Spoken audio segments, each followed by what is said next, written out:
Dispatchers help callers on the worst days of their lives. For over 25 years, we've been there. A silent partner in millions of calls thanks to our redundant and diverse networks that ensure call delivery. Today, cities are bigger, traffic more congested, and the challenge is more complex. But you're never alone, because InDigital is quietly improving, implementing, and driving the next generation of 911, so you're supported in every situation. Make the switch at indigital.net. Have you ever met a 911 professional and asked, what's the worst call you've ever taken? Well, here's your answer. I heard your last breath the night you flipped your four-wheeler. I tried to call you the day you committed suicide by driving your car into a tree. Blue face, cold to the touch. I helped you with CPR after you found your infant face down, not breathing. It messed me up. I did everything I could, but it wasn't enough. You were with me from the beginning, Grandma. 27 years later, I took the 911 call when you died. How fitting to be there for me in the beginning, and I was there for you in the end. I miss you, Grandma. I am 911. This is but a glimpse into the world of emergency dispatch. But what is it really like to answer a call during someone's nightmare? What is the impact of the first responder answering the call? Available on Amazon or where you purchase your favorite books and ebooks. Imagine listening. Your worst day is our everyday.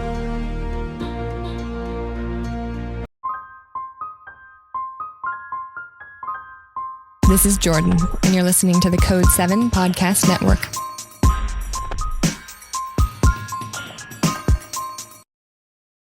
Warning. This episode contains the 3 A's of podcasting: adult content, adult language, and awesomeness. You've been warned. We had officer-involved shooting, and it came in as a neighbor had shot another neighbor. He was out working on his motorcycle, and the dude just came up and started shooting at him. He was able to get into his house and lock the door, but he had been shot a couple of times.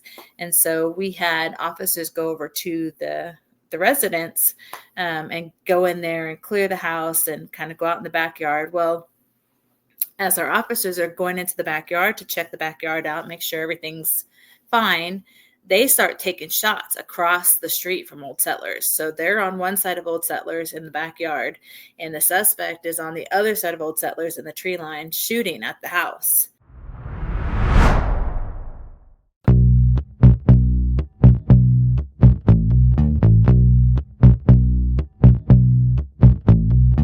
Welcome to Within the Trenches, true stories from the 911 dispatchers who live them.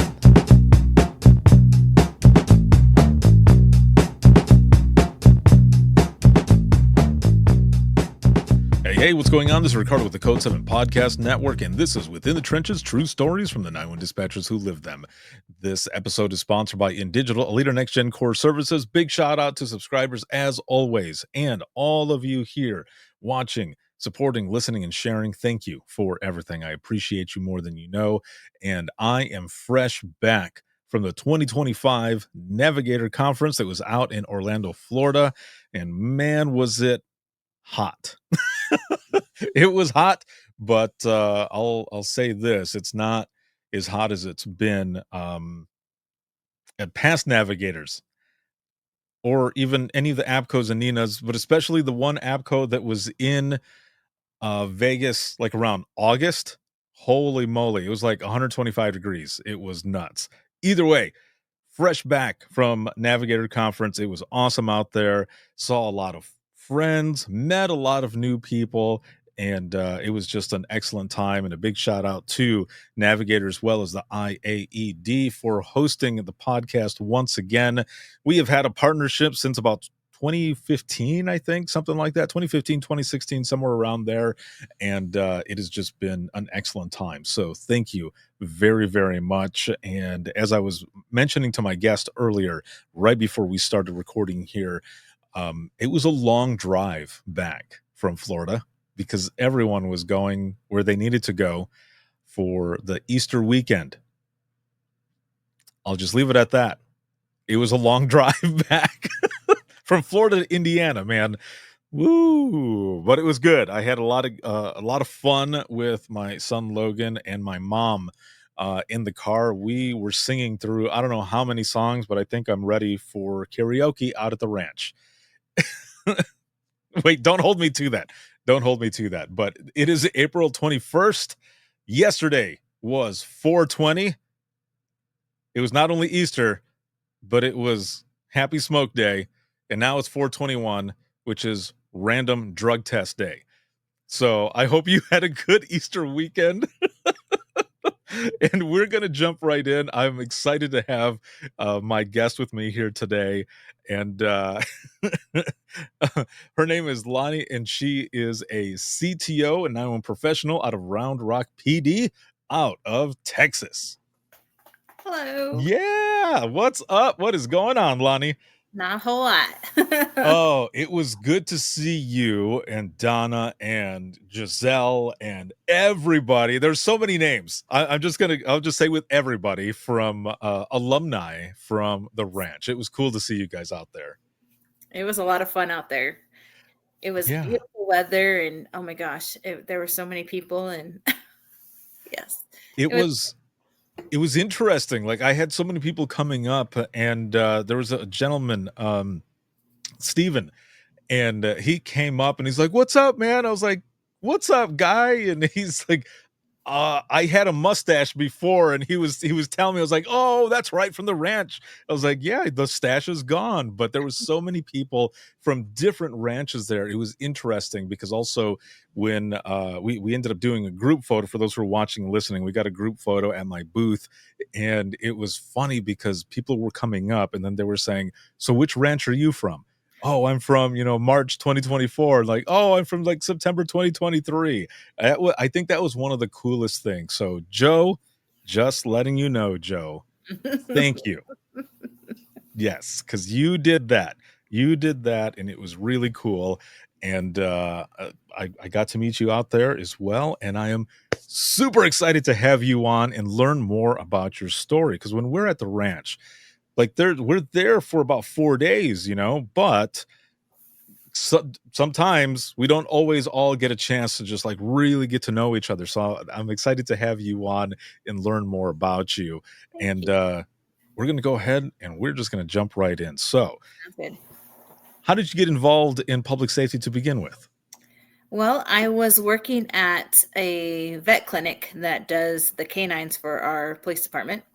I was working in the boarding section. I actually ran the boarding section at the time. Mm-hmm. And a lot of the officers would board their dogs or bring their dogs in for baths or stuff like that. And got to become really good friends with a lot of the canine officers, a lot of them that are no longer here. They're either retired or moved to a different agency. But we became really good friends, and they just kept saying, "You need to come. You've got a great personality. You need to come work for us." And I'm just like, no, I don't think so. And I kind of had hit the top of I wasn't really going to be able to go anywhere.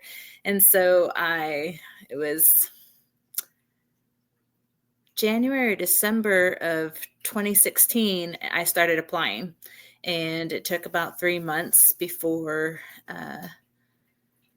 I was offered the position as a call taker. Started out as a call taker and have been there ever since. So yeah, for one, well done. And you're going on about 9 years, right? Next month it'll be 9 years for you. And so when we kind of think about that process, well, actually before that, with what you were doing though, and they were saying, you've got a great personality, you'd be great for this and everything. Did you have the opportunity to actually do a sit along, or did you just jump right in without knowing what it looked like in there? I did go over there once to see. It's kind of funny because when you're a kid, you watch the 911 show, the TV show. Loved that show. Loved it. And as a kid, I was like, "Oh, I'm going to do that one day." Right. And then you grow up and things just don't go that way. You don't go with that career. And then coming here to Texas, I moved here in 2001 and was in vet business pretty much from 2001 to 2016. And I just never thought, I thought I'm too old. I'm like 35 going into this position, right? And I'm too old to learn new tricks. But making that transition to helping crazy pet owners to actually helping crazy people, which is kind of funny. I didn't go that far, and it's completely different, but I absolutely wouldn't change my career choice changing it. Yes, I might have been older, and yes, it might have taken me a little bit longer to kind of get my feet there and feel actually comfortable and set, but I wouldn't change it at all for changing my career path. That's pretty awesome. Now, I have to ask, just because of the way you put it, dealing with those folks to what you're dealing with now, do you feel like it kind of got you prepared a little bit for Yes. what you were going to be dealing with? Even though it wasn't face to face, you still had some of those skills. Yes. Yeah, because pretty much I dealt with crazy pet owners on the phone all the time or in person. When they would come to the boarding, they would be upset, or, they wanted to make sure that their pets were cared for. And, so you had that empathy, compassion, but also kind of learning to stand your ground as well. And so it kind of helped go into call taking, just having a different, now you're not dealing with animals, but you're dealing with, in a sense, a different kind of animal. Right. Yes. And they can either be good or they can be crazy and psycho and mean, and, and so I think it helped a lot just having the communication skills that I had with my previous job coming into. I can imagine that it takes a lot of patience, especially because I'm an animal lover, and I know a lot of folks who love animals as well. And it's like, kick me in the knee. Okay. Maybe I might let it slide. I might, come at you a little bit. Nothing, too harsh. Kick my dog. And Right. it's John Wick. Like, it's on. So Yes. yeah, I can see, people coming in and just having that love, right, and passion for their animals. Excuse me. And you just happen to be the person that's there, and you're the one who's trying to help them. And yeah, I can see how that would definitely help. And those skills, that patience, empathy, like all of that transferring over. So when you start going through, or even that moment when you got to go and see the center, like, was any of it a surprise? Was it, when you saw it in comparison to what you saw in Rescue 911, like, was it eye-opening? Yes, it was definitely different, definitely eye-opening, because you go thinking maybe in a sense that your comm center has different people, right? Every race, every age is in the comm center. And so I went in this comm center and I'm looking around, I'm like, wow, there are some older people in here. Like, that's impressive. Like, these older people can do it, then I think I can do this. They're way older than me. So mind you that they've been doing it way longer than me, but still kind of gave me that, okay, we can get out of our comfort zone and try this. It was definitely darker than I kind of imagined. Like, I was thinking maybe they have windows, and they definitely have windows, but they have curtains. And, we laugh because my supervisor now, she used to be a night supervisor. And so she talks about being vampire. And I'm like, no, I like sun. Open the curtain,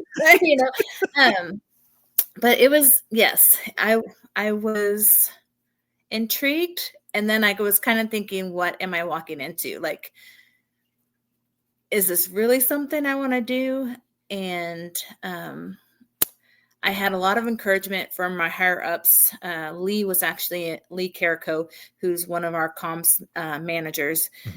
She was in one of my boards, and she just encouraged me that I have a lot of empathy and compassion, little emotional, but that if I can push through what's coming, she had high hopes that I would be a good asset to the team. And so that is definitely always sticks in my mind of what she said to me before I got hired, because I can tell you training was not my favorite. There were many times that I wanted to quit. But, once I hit my 3 month through our training, it was kind of like, Now I'm my own person. But there were a lot of hiccups and a lot of obstacles that I had to face and had to overcome to get to that point of being free in my own person. I think that, all over the country, people are short staffed, right? Mhm. And I feel like in some of those places, if they could have conversations like that they had with you, and to give you that encouragement right off the bat, and say, this is what you're going to be dealing with, but I feel like you're going to be able to do this. Just having that support right off the bat, like it starts in that interview. And I'm not saying it's not like that everywhere. I'm sure there's a lot of places now, even more so, that are like that. But a lot of times, especially when I was first, interviewing and stuff, there wasn't a lot of that stuff mentioned. Like there were some things like this is kind of what you're going to deal with, but that was it.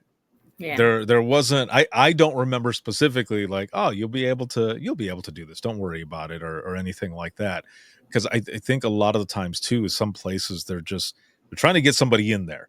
Yeah. And hopefully they work out, hopefully they don't. But to take that little bit of extra time, like it sounds like with you, to say, basically, you have our support, and we think that you're going to be able to do it.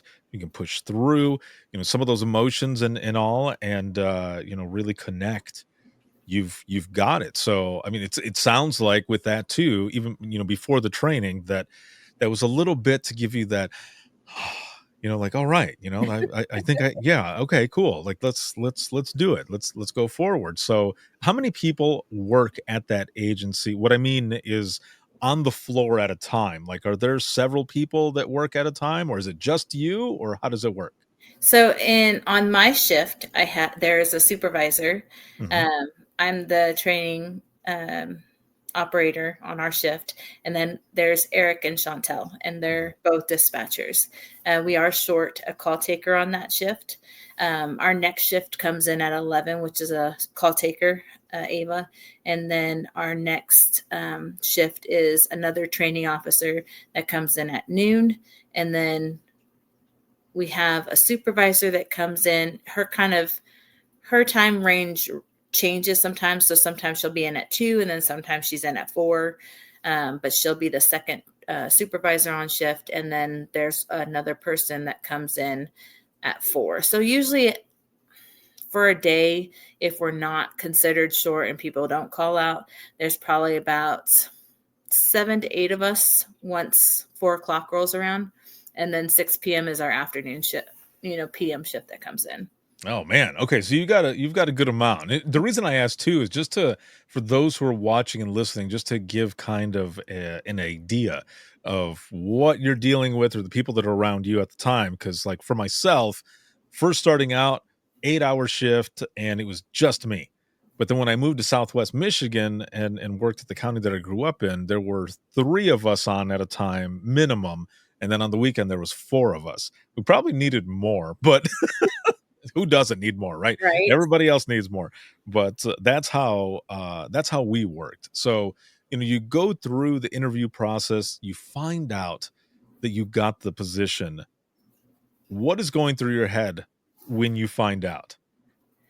I'm in for a world of change. Just because, you're training. So your schedule is all up in the air. You're either starting 6 a.m. to 6 p.m., you're starting 12 to 12, or you're starting 6 p.m. to 6 a.m. And so, they try to train you, one month on days, 1 month on nights, 1 month on mids. And so you're getting the whole feel of what each shift is like. Again, I started as a call taker. Mhm. That was pretty much what I got hired for, and pretty much where I kind of wanted to stay at, but things change, so, but I loved call taking. Again, the training was a little difficult. I felt, and for as a trainer now, there's a lot of things that I like to do differently than what I did when I went through training. I feel sometimes agencies go through high school phases again, which is sad, but it is what it is. Mhm.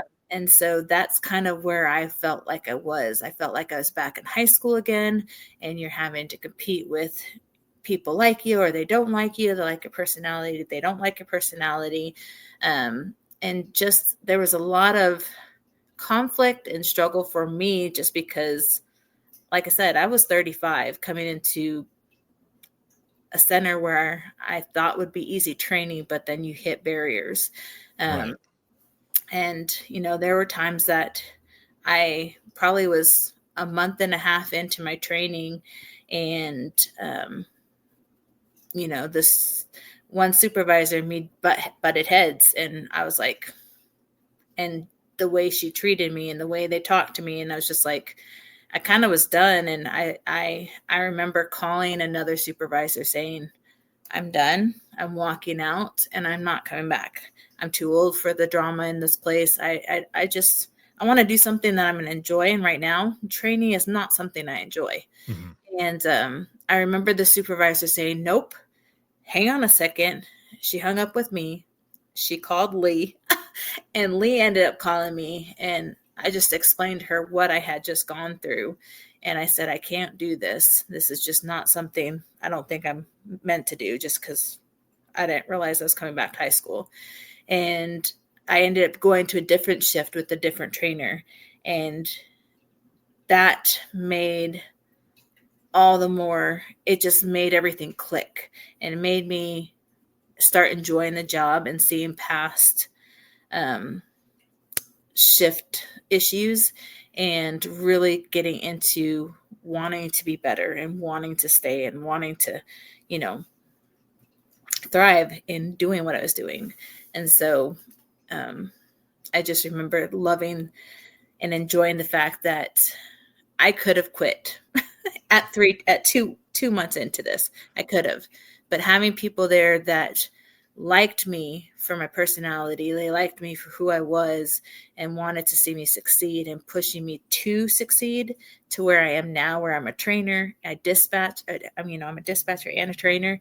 And it's just like, so if anything, I have to say thank you to those people that stood by me and pushed me to be better.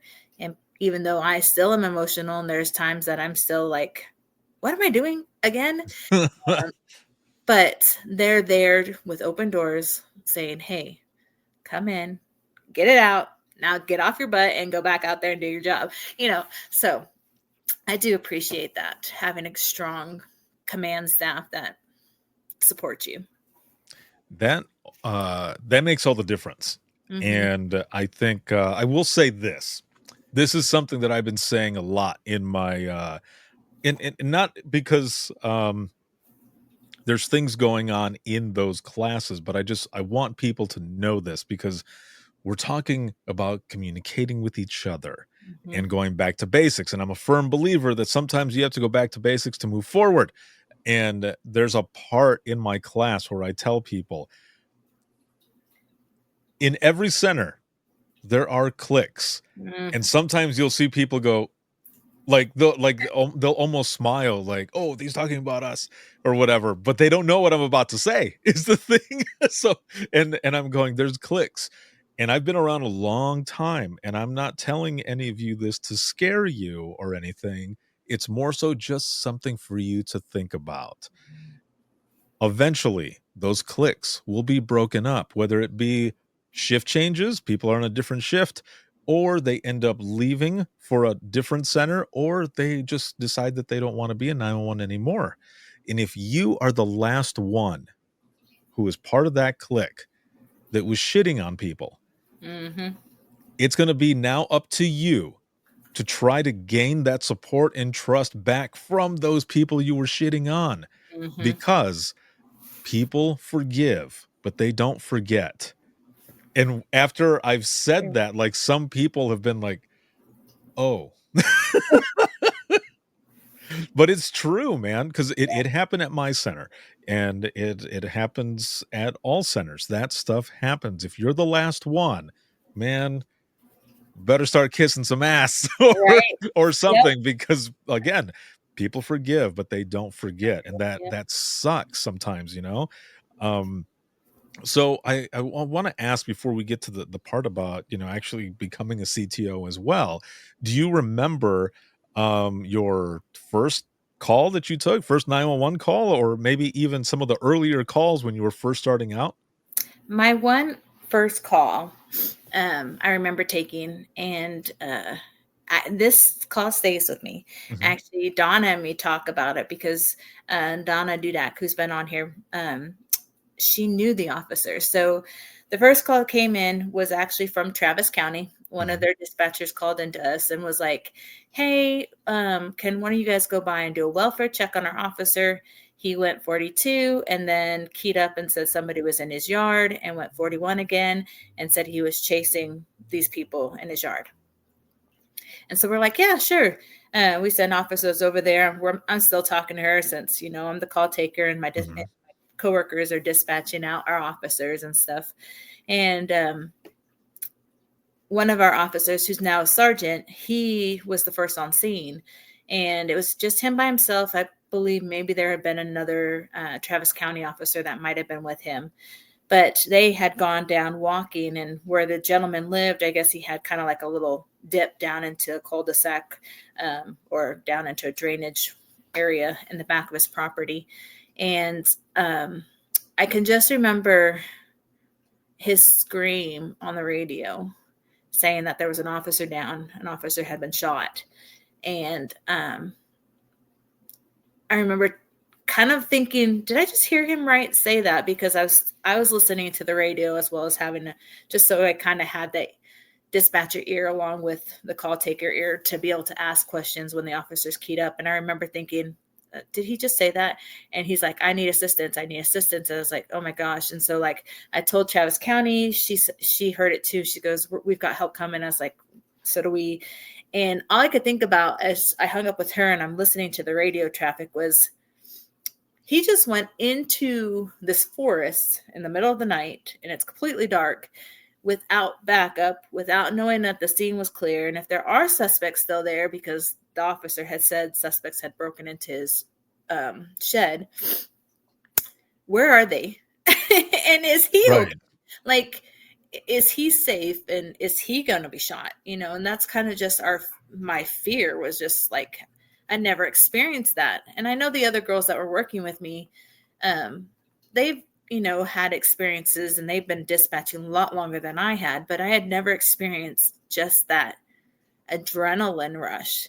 And I remember, we called agencies to get assistance. Fire and EMS were rushing in there blind. Nobody, the scene wasn't clear, but they were trying to get there for the officer. And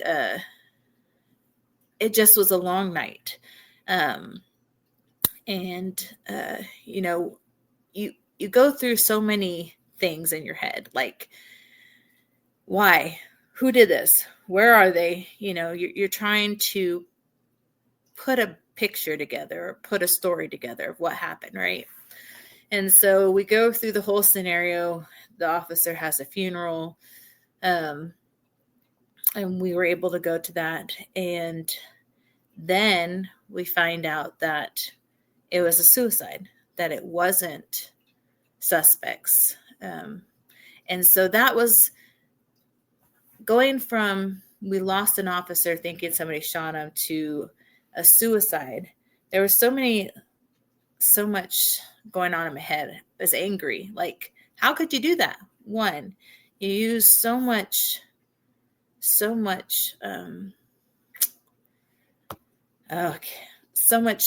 people, we're all trying to be there, and to lie to your family, and, just the department, and all that stuff. And I just remember thinking this was a tough call, because, we thought it was this, then you change it to this. And so processing that I remember that call. It's always stayed with me. And me and Donna had talked a little bit about the officer and stuff like that. And she kind of gave me a little bit more insight. And I think that was probably one of my hardest calls as a call taker. And that was probably like maybe 6 months into being a call taker. My next call was a teenager who had committed suicide, and the father had found him hanging. And just Suicide, I think, are my worst calls just because I don't understand them. I don't understand how people, like, I can understand that it's ending their trauma and their voices, that it's ending that for them. But the impact that it leaves behind on everybody else is probably my hardest calls. That and senior citizens, because Mhm. the older I am, the older my family is, my parents. And so those are my hardest calls. I'm not that it it bothers me, but it doesn't bother me like with kids. Like, there are people, because I don't have kids, I don't take it on as much as like some of my dispatcher coworkers that actually are parents and have kids. Those calls are way difficult for them.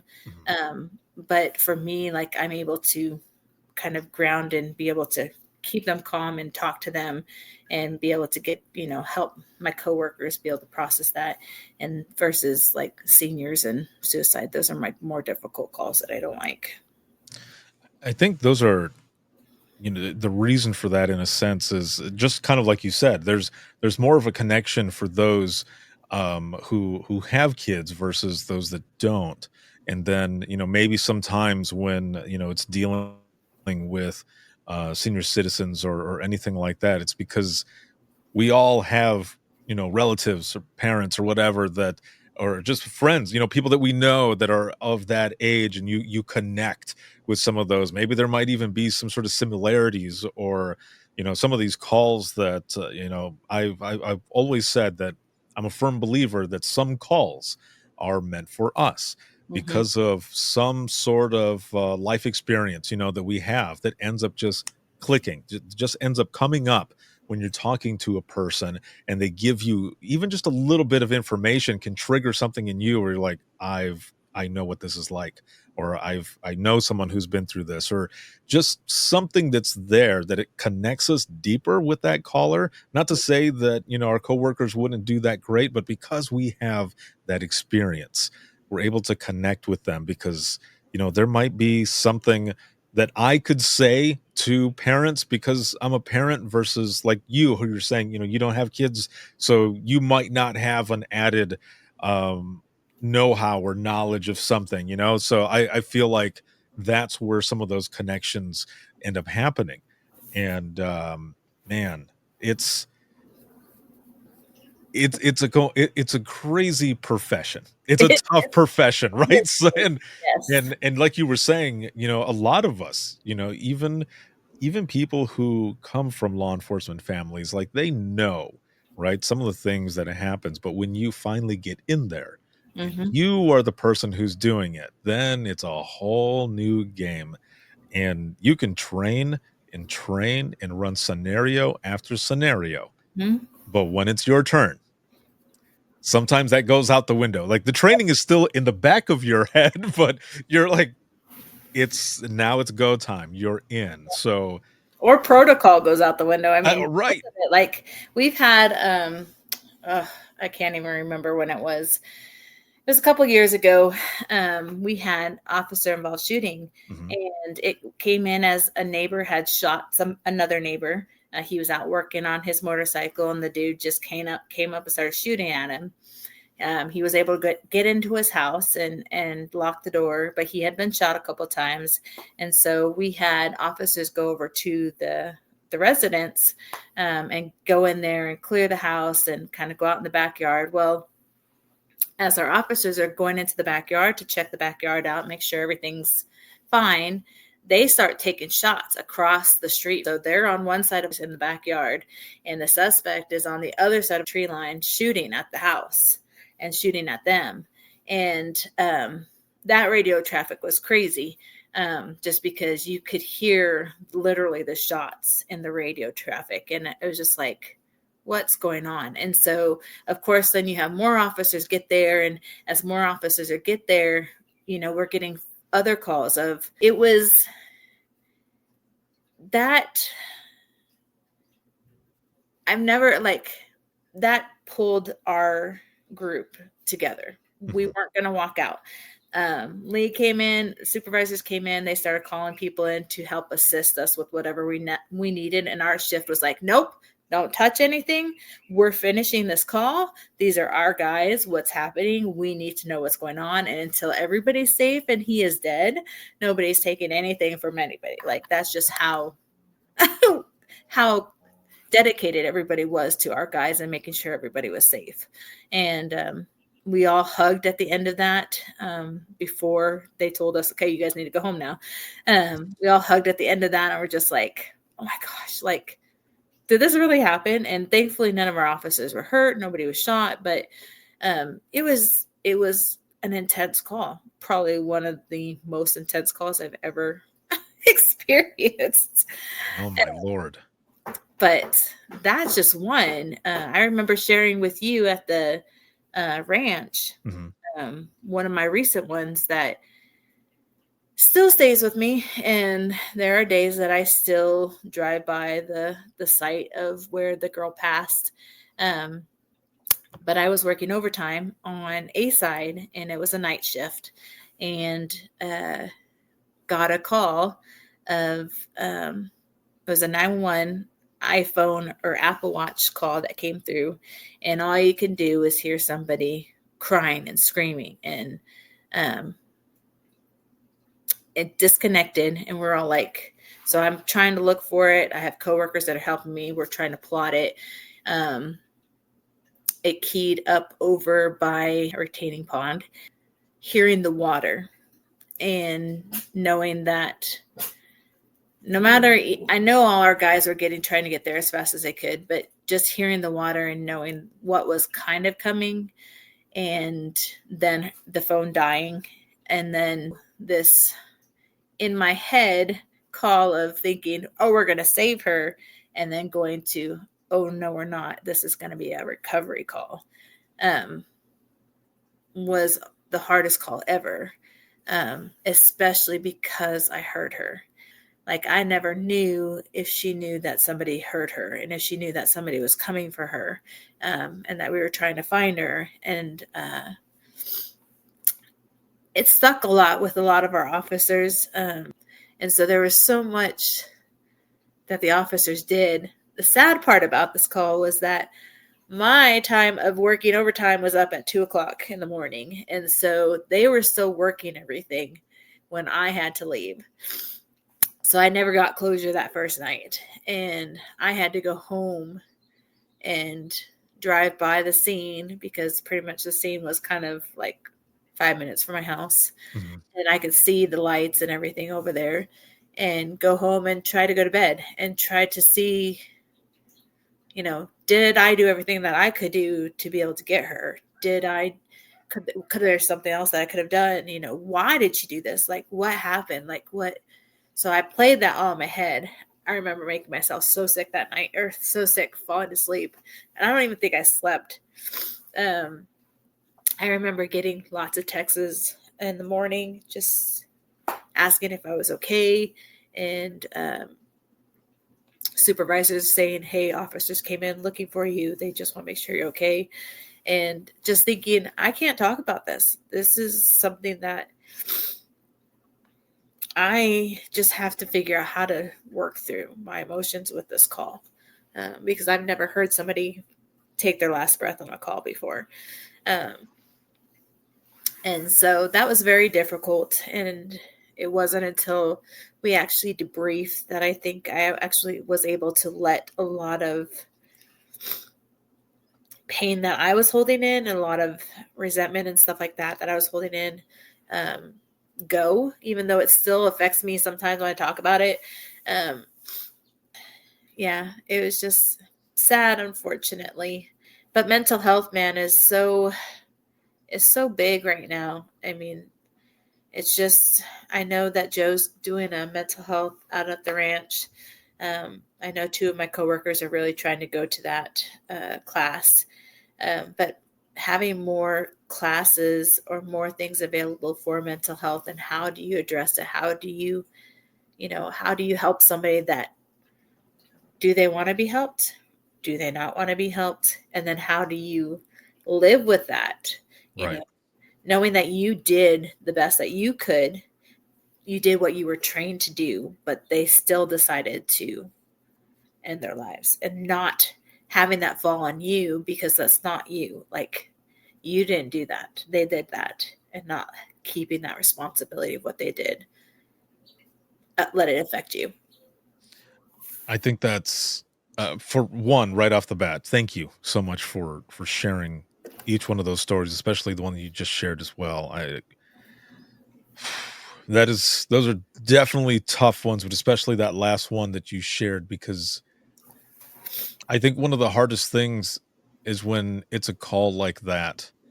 What I'm glad that you had, though, that support that's there, because there's a lot of people who don't have that support, or you Yeah. just go to the next call and you don't get a chance to think. There are some places that they don't have dispatch in the debriefing, which still sucks. That Right. sucks altogether. But to have someone at least tell you you did everything you could have, there was nothing left, to chance or whatever. Yeah. That gift of closure, at least that much, that helps a lot. Yeah. And, I'm glad too that you have folks that you've met there at the ranch, that you have folks like Donna and other people that you can talk to, people that are ready to talk as well. Yeah. Well, I Because could tell you the Mhm, ranch. So when I decided to become a dispatcher, mhm. because our agency started becoming short. People were leaving, people were joining the police department or the academy. And so we were at a short to the point where if people don't start stepping up, um, there's a possibility we'd have to be sent to a different agency for dispatching out of, because we were that low. Oh, Um, wow. and so I was like, okay, fine. I will train fire. That's it. I don't want to do anything else, just fire. Teach me how to do fire. Train and do fire. Got that done in like 3 months. Because I had kind of started doing fire prior to a couple years ago, just playing with it just to see if it was something I wanted to do. So getting back into it, I didn't. And then one of my trainers was like, come on, let's just see if you'll do PD. Just one weekend. Let's just try PD. I was like, okay, fine. And I have to say, I love it. I loved it. We had a kidnapping from out of town that I ended up getting to close the channel for and working attack for it, and I just absolutely loved doing dispatching. And then after I did that, not even maybe, gosh, 3-4 months later, I was applying to be a CTO officer because I wanted new people that came in to be just as passionate as I am and to be able to train them to do the job and also have them enjoy the job. And so getting that training position was last May. So it's been a year almost now of being a training officer. The ranch came up in October of last year, right? Was it October 24? November. November. Yeah, November. Yeah. 2024. And I got to go. And I remember driving out there. I remember getting my room, and I remember thinking, what am I doing here? Like, I'm completely out of my comfort zone because they sent us by ourselves. Because they want us to get out of our comfort zones and Right. to meet new people and stretch, and I remember thinking, I don't know why I signed up for this. I'm not going to enjoy this. I feel really out of place. And I remember running into the first person I met at the ranch was Christy from Beaumont. And she was driving her car. She's headed down to, I believe it's down to the front office area.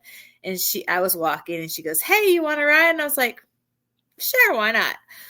And I remember getting in the car with her, and I remember us just hitting it off. And I was like, wow, she's super cool. And she kind of pulled me under her wing. She's like, hey, let's ride down to dinner together. And I remember riding down to dinner together and thinking, now I've got to really be social and get to meet people. And I'm like, oh gosh, like this is crazy. And I remember getting down there and sitting at the table. And I believe the next person I met was Jolene from California. Yeah. And she was crazy. And she was attitude. And I was thinking, man, I'm drawn to this girl. Like, she's like, I kept telling her I'm so uncomfortable. She's like, girl, you just hang with me and we're going to be friends and we're going to do this and we're going to do that. I'm thinking, oh, okay, sure. Yeah, sure. We'll do that. And then the next person was Donna, actually putting a face with Donna, because me and Donna have talked, gosh, since I've worked at Round Rock. She worked at Travis County, and there were times that we talked back and forth, and she's like, you're always super nice when you call over to us.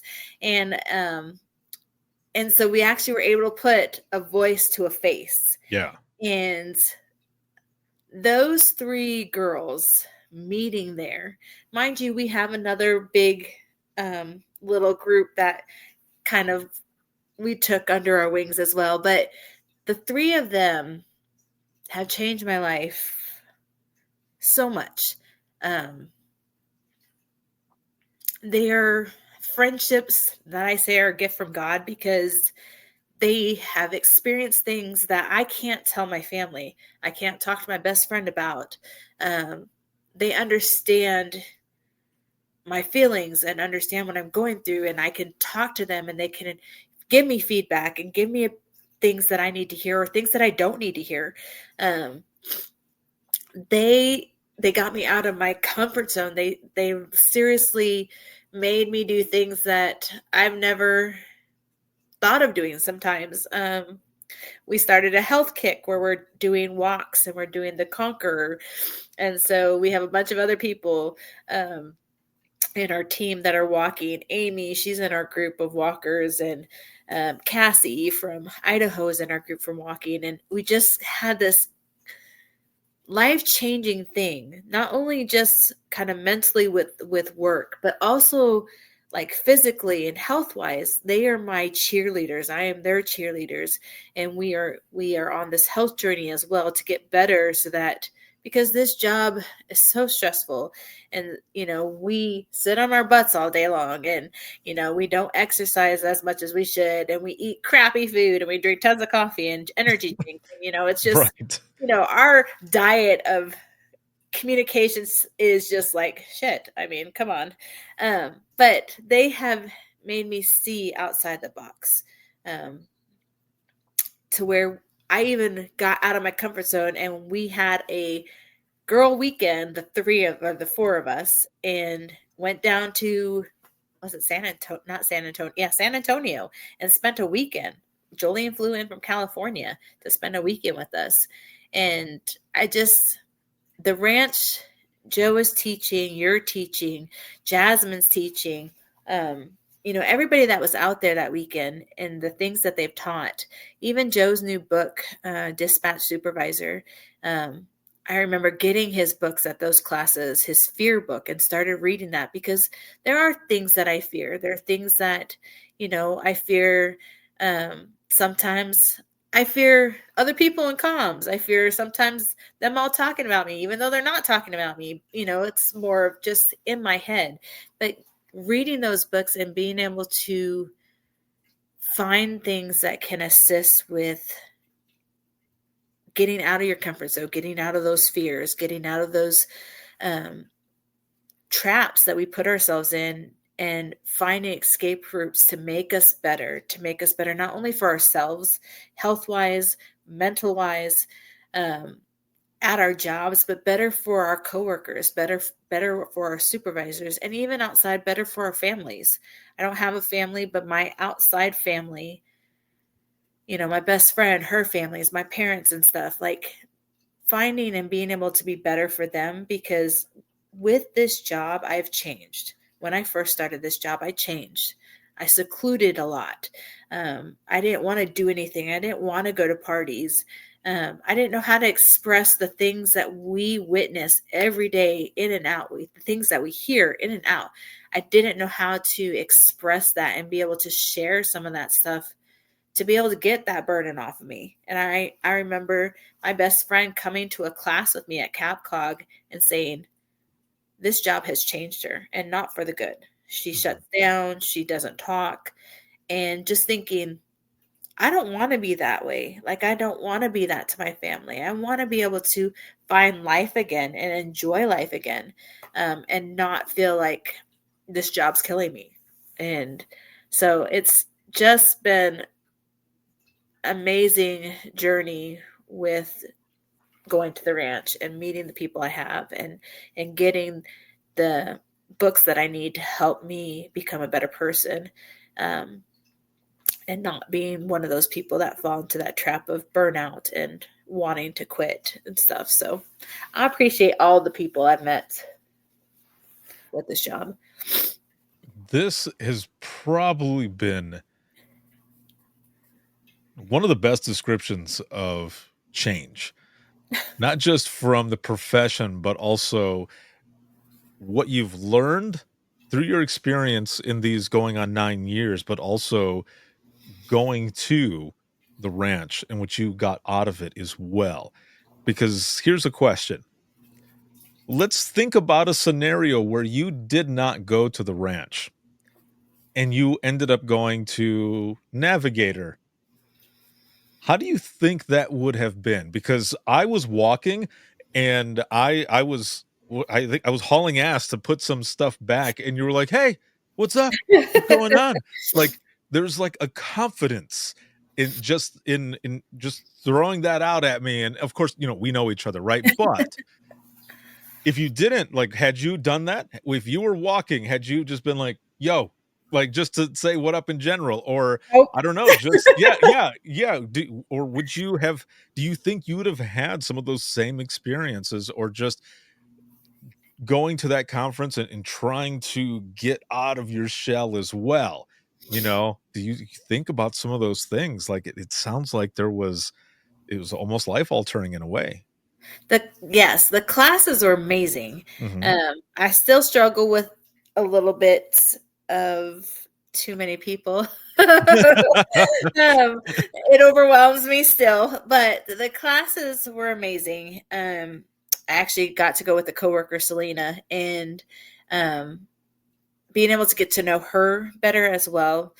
Seeing Donna there, seeing actually a bunch of people. Saw Jasmine there, from Florida, and for that Rapid SOS. And I was like, so being able to see people because of the ranch that I remember, but also the classes that we went to, the classes that they put on, especially the Compassionomic in 911 and in the comm center. That class was absolutely fantastic. The teacher through that class letting us know that it is okay to have compassion in comms, because sometimes people forget their compassion, Right. because we get burnt out in what we do. But knowing that it is okay to have compassion in comms, compassion with your coworkers, compassion with the people that we're talking to and trying to help, compassion with the officers and the firefighters. And once you lose that compassion or any kind of sense of empathy or anything like that, then you've been in the job too long. You need to retire.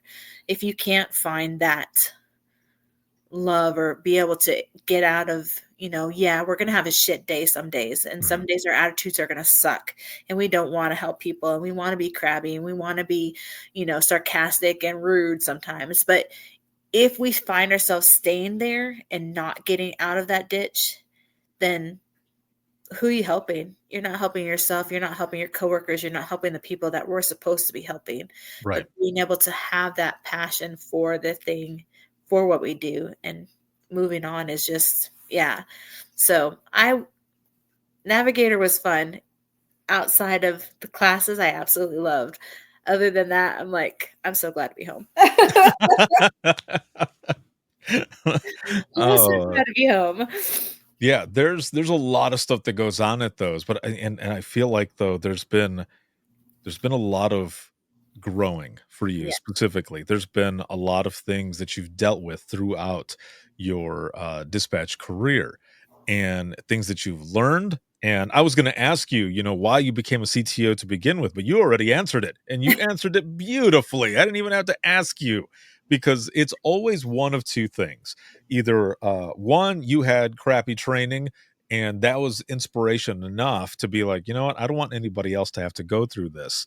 And so you become, someone becomes a CTO, a trainer, or they had awesome training and they want to continue that cycle of, almost that legacy of that good training going on, so that, again, same but different in the sense that literal next generation of 911 that's coming in, they get that same level. Because I think all of us also, while we're going through it, and maybe we go through some shit when we're, in dispatch, no matter what it may be, we want to leave 911 in a better place Right. than where we found it. Or not just where we found it, but some of the things that we dealt with, so that others won't have to go through that as well. However, if they do, you have that experience and you're able to talk to those people, because sometimes, not even sometimes, all the time, like, we don't know what others are going through. Right. And I'm at the point where here's a quick example. On the way home, driving back from Florida, my mom and my son and we stopped at a fast food joint in Tennessee, and we waited like 30 minutes. Like, we went inside and ordered. We were just going, but we went inside because we were going to use the restroom and stuff. And it was about 30 minutes before we got our food. However, all the other people that were waiting there as well, they were being very shitty to this girl who's probably about 17, who was running the register. And I felt super bad for her. And I remember just watching all of these people give her crap, and they're like, can you check our order? Can you check our order and stuff? And when it was finally our turn to get our food, most of the people had left. Now, some of them, I think, were Door Dashers or Uber Eats or whatever. So I get it that they were in a hurry, but dude, that person doesn't have control. Right. Have a little patience. Like, I get it. You've got ratings. There's probably all this other stuff, but come on. Seriously, there's worse things to be pissed off about, or annoyed or whatever. And so when we got our food finally, I said to her, I said, thank you very much, for the food. And she's like, like, you could see the look on her face. And she's just like, I'm so sorry, for the wait. And I said, you know what? Don't even worry about it. And without thinking, I said out loud, like loud, because there were still people who were pissing and moaning around us. I said, we're not impatient. We understand. And she just smiled and kind of chuckled and was like, thank you. and we walked off. And when we left the restaurant, my son goes, Dad.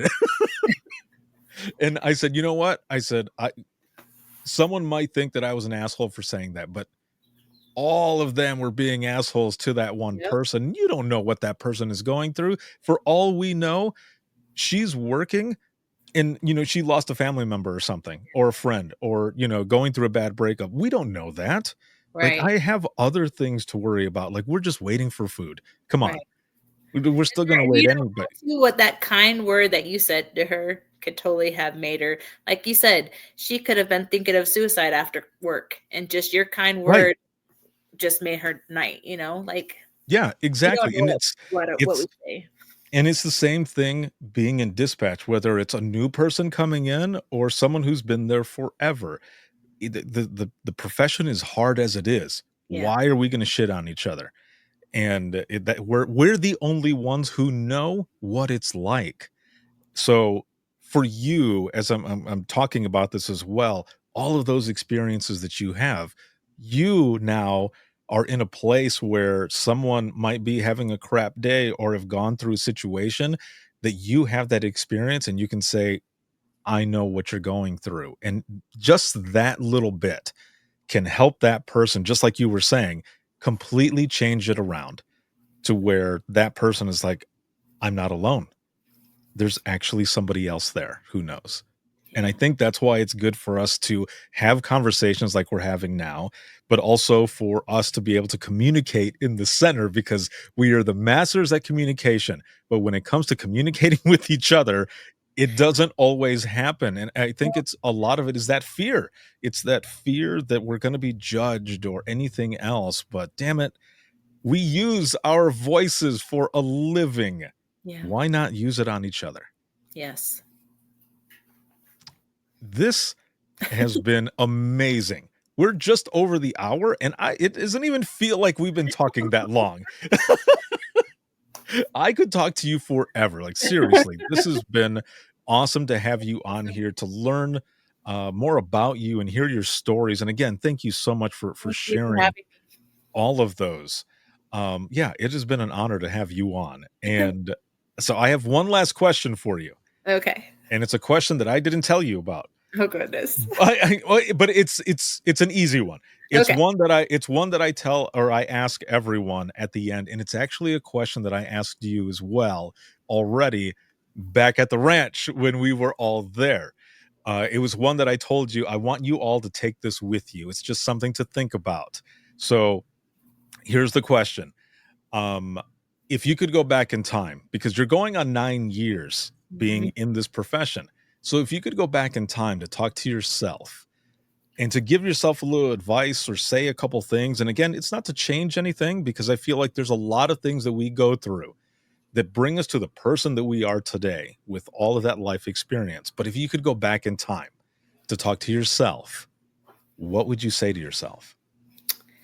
I would say to not take everything personally because, like we know, people have bad days. We don't know why they have bad days, and they bring that bad day into comms, and it makes sometimes a day a living hell. But not being able to take it personally and thinking it's about you because it's not, it's about them and whatever they're going through.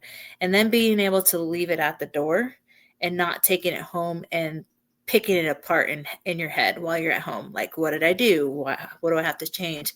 And remembering it's not yourself, it's just the situation, and not taking that to heart and being able to just take work, go to work, leave your home issues at the door before you walk in, deal with work, and then before you come home, leave your work issues at work and not bring them home.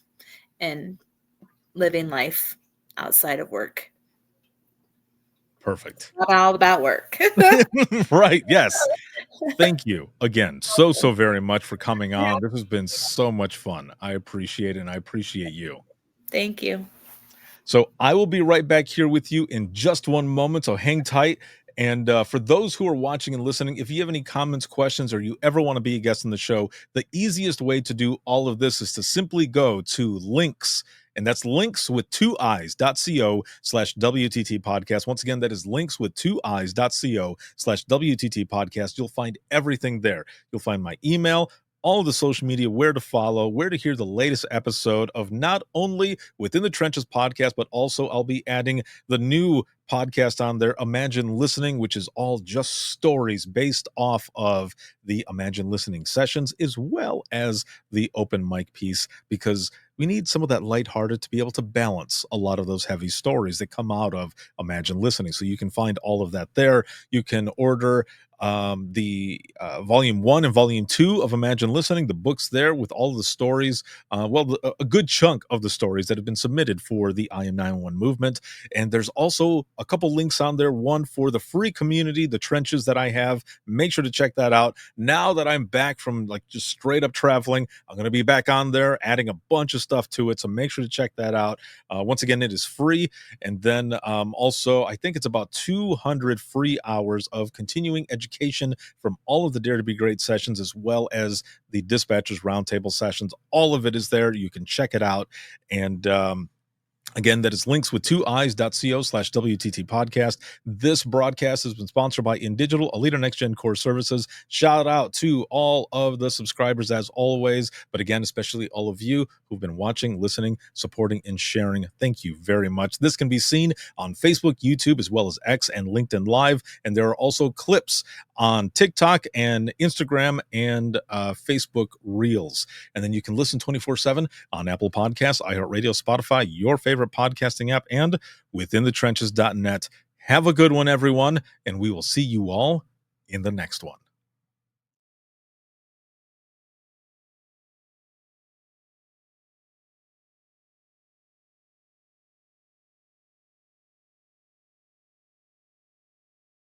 Imagine listening to someone's worst day every single day. Imagine listening as someone experiences life, through their worst nightmare to the miracle of birth or a life saved. I'm Ricardo Martinez, a former 911 dispatcher, and for years, I've been recording the voices of a hidden world, ours. I've provided a space for 911 dispatchers to share their powerful stories.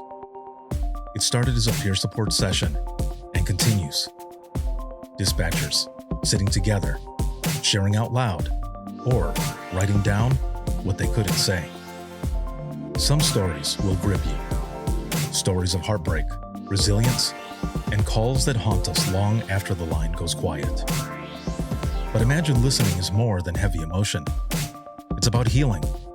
It's about laughing through the chaos, lifting each other up, and reminding the world that dispatchers are human too.